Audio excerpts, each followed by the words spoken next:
In the blistering sands of Zorath Prime, where the twin suns scorch the red desert into waves of misery, Elrich Vaughn, a human mechanic, fought for survival.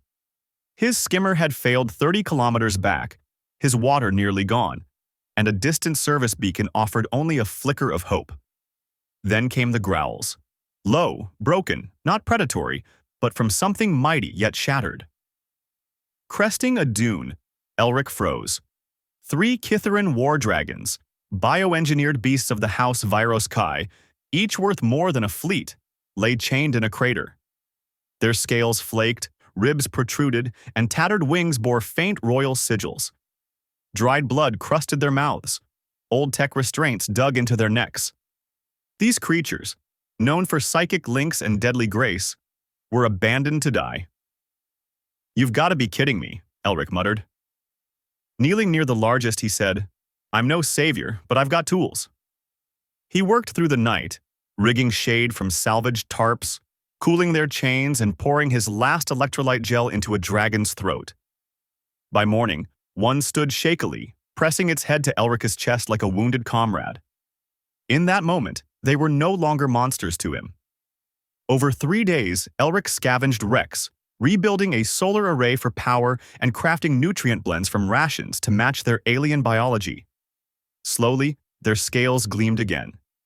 He named them Ashwing, the massive black and rust leader; Cinderbite, with charred fangs and a mace-like tail; and Vela, the agile blue-silver female with a broken horn who trailed him like a loyal pup. They weren't just smart. They responded to his tools, learned his name, and showed a trained intelligence. On the 7th day, a sleek Viros-Kai cruiser landed.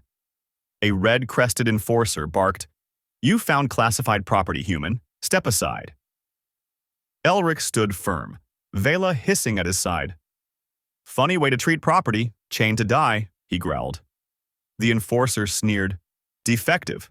They disobeyed. Protected a criminal." Elrich's grip tightened on his plasma wrench. "I've seen humans less loyal." As the squad raised rifles, the dragons roared, and the desert erupted.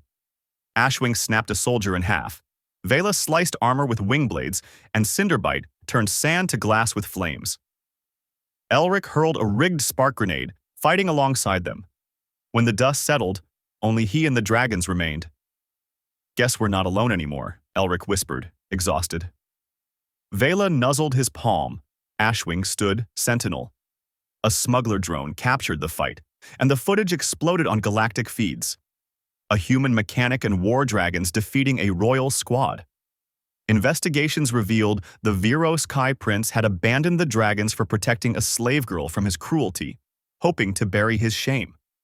Instead, his house collapsed within months. The dragons became symbols of rebellion and loyalty, and Elrich a legend.